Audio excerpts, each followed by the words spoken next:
Health plus programme में आप सबका स्वागत है। आज हम आपकी मुलाकात करवाने जा रहे हैं डॉक्टर पंकज वर्मा से, जो कि MBBS, DPM gold medalist, MIPS, AIASP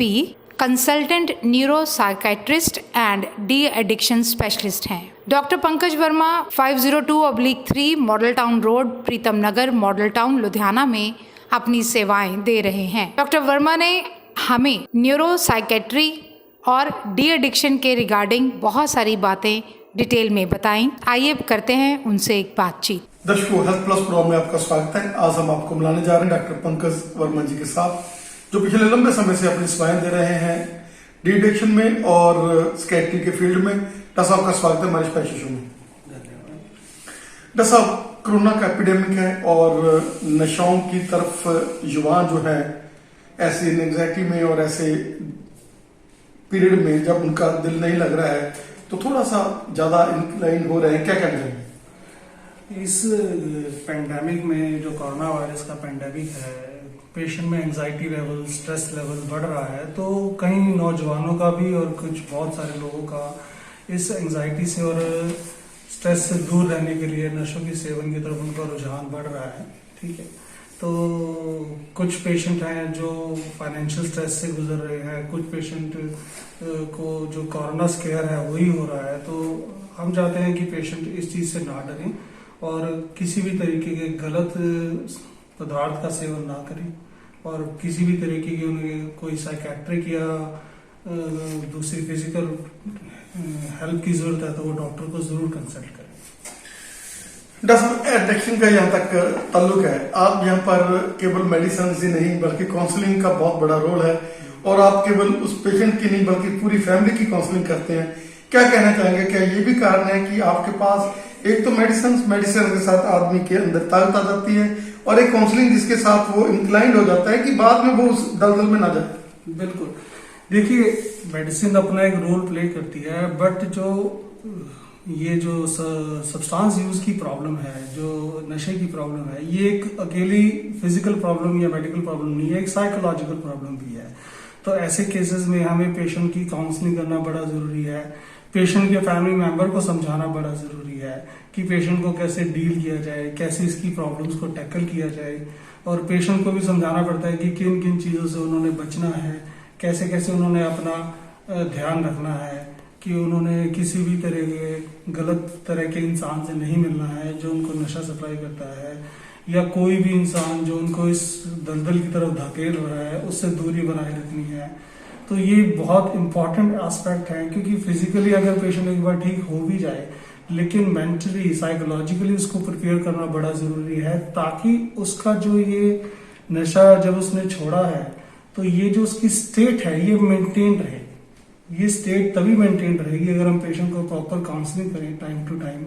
और पेशेंट को प्रॉपर गाइडेंस करें, पेशेंट के फैमिली मेंबर को प्रॉपरली गाइड करें। ठीक है, क्योंकि कई बार क्या होता है, पेशेंट ठीक हो जाता है लेकिन फैमिली मेंबर कई बार ऐसी बातें कर देते हैं या कुछ इस तरीके से उसके साथ व्यवहार कर देते हैं कि वो दोबारा से इस तरफ फिर से उसका रुझान चला जाता है।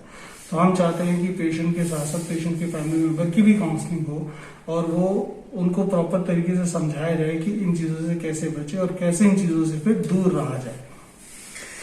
कैसा एज ए न्यूरो साइकियाट्रिस्ट जैसे हम आपकी बात कर सकते हैं कि वो लोग जो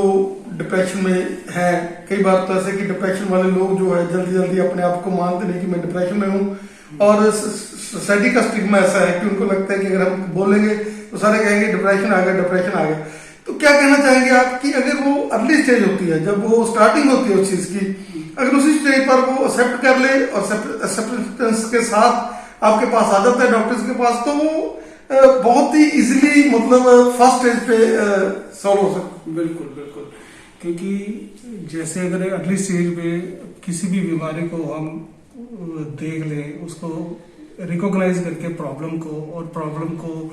उसको सॉल्व कर दे अर्ली स्टेजेस में, तो उतना ही अच्छे रिजल्ट्स मिलते हैं हमें। जितना ट्रीटमेंट लैग रहेगा, हमारी लैंग्वेज में ट्रीटमेंट लैग बोलते हैं, जितना ज्यादा ट्रीटमेंट लैग रहेगा, जितना देरी से किसी भी पेशेंट का इलाज शुरू होगा, डिप्रेशन का ही नहीं, अलग तरह की मानसिक बीमारियां जो दूसरी मानसिक परेशानी है उनका भी अगर इलाज में ट्रीटमेंट लैग रहेगा तो उस पे वो ऐसे केसेस में रेजिस्टेंस होने के चांसेस ज़्यादा होते हैं। तो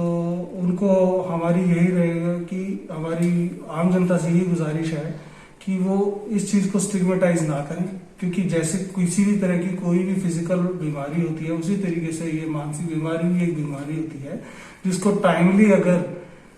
इंटरवेंशन के थ्रू देखा जाए, ठीक किया जाए, तो वो उसके उतने ही बेहतर रिजल्ट फिर हमें मिलते हैं। डॉक्टर साहब, आपका ये जो सेंटर, जो एक कंप्लीट सेंटर है फॉर डिटेक्शन एंड न्यूरोसाइकियाट्री, क्या कहना चाहेंगे? कौन कौन सी फैसिलिटीज अवेलेबल हैं? क्या यहाँ डे केयर ही है कि कोई पेशेंट कोई ज्यादा मतलब दलदल में फंसा होता तो उसको हम लोग यहाँ एडमिट भी करते थे? बिल्कुल, हमारे पास एडमिशन की फैसिलिटी भी अवेलेबल है, हमारे पास डे केयर भी अवेलेबल है, ओपीडी ट्रीटमेंट भी है, हमारे पास लैब फैसिलिटीज भी अवेलेबल है, काउंसलिंग फैसिलिटीज भी अवेलेबल हैं, अलग अलग तरह के साइकोलॉजिकल जो टेस्ट हैं वो भी अवेलेबल हैं, ईईजी भी अवेलेबल है। तो जितने भी तरह की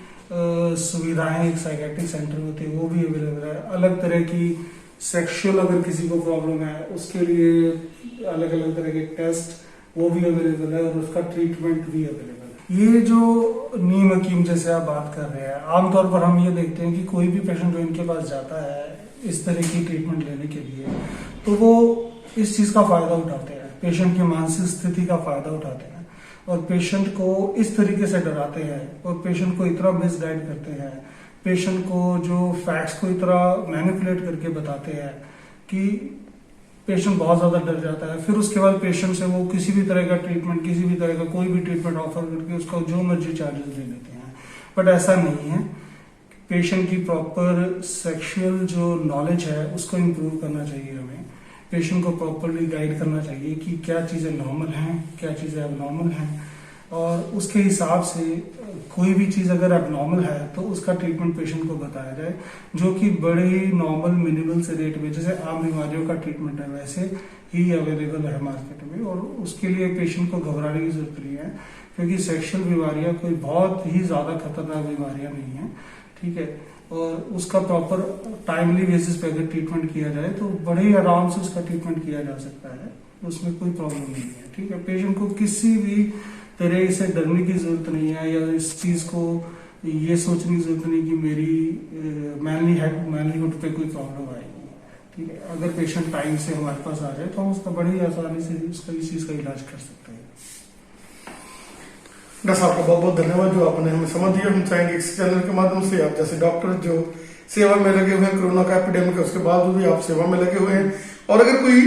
हमारे चैनल पे जैसे डॉक्टर साहब आ रहे हैं ऑनलाइन भी डॉक्टर साहब से कोई सलाह लेना चाहे तो वो पेटीएम करके या गूगल पे करके डॉक्टर साहब से ऑनलाइन भी ये साइकोलॉजिकली आप चाहे इंडिया में हैं बाहर बैठे हुए हैं कहीं भी आप डॉक्टर साहब की सलाह ले सकते हैं। बिल्कुल बिल्कुल बिल्कुल, हमारा नंबर है 8427201555। ये नंबर है, इस नंबर पे आप में से किसी भी तरीके की अगर कोई सलाह लेना चाहते हैं, मशवरा करना चाहते हैं तो आप कहीं से भी बैठ कर सकते हैं। Thank you.